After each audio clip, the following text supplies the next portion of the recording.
For nearly 30 years, the Berlin Wall was the most powerful marker of the divide between East and West. In 1961, the Cold War was reaching a peak, and Berlin was at the heart of those tensions. Hagen Koch played a unique role in the unfolding drama. I first heard about it on the 13th of August.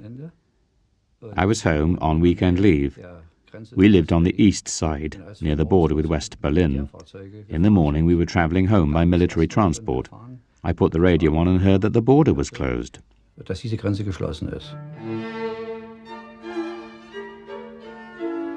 It started with a simple human chain. The soldiers stood on the border with barbed wire between them, which was then raised up and fastened onto posts.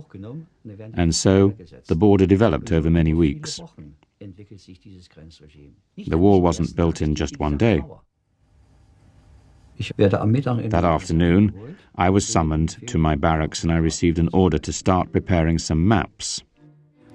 On the 15th of August, there was an inspection of the border installations.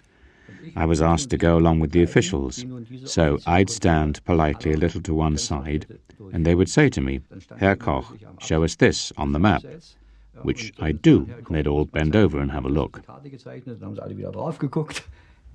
So in the afternoon, we started off at the Brandenburg Gate, then went down to Potsdamer Platz, and then on to Checkpoint Charlie.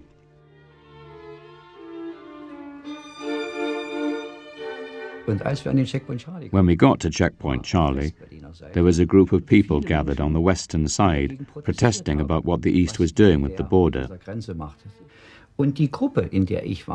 Our group looked at them and we thought, those people over there are warmongers.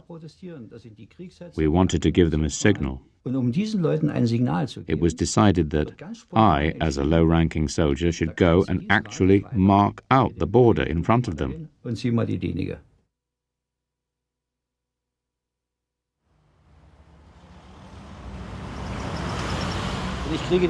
I received an order to paint a thick white line across the street from Café Adler over there. It had to pass directly in front of this sign here, so it went from across there and then straight along here. What started off as a display of power became one of the most enduring symbols of the Cold War. Hagen, like many people, became disillusioned with the ideology in which he had so strongly believed. Communism proved itself to be unworkable. 50 years after the terrible Second World War, it became only a question of how long before these divisions in the world would come to an end. On the 16th of February, 1989, I was taken into hospital with hepatitis. I spent 6 months there.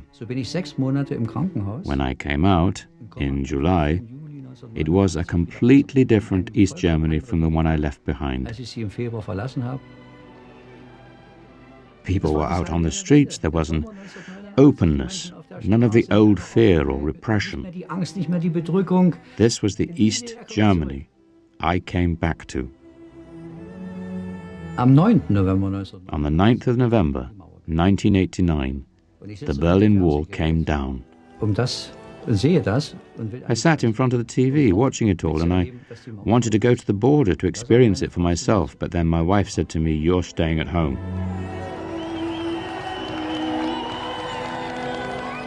I'm still trying today to find words to express how I felt, but the feeling was so great, so overwhelming, that it can't be expressed in words.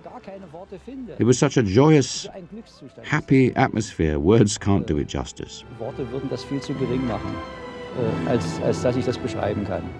Such joy. I even had tears running down my cheeks. It must never be allowed to happen again. No more divisions. No more wars between people.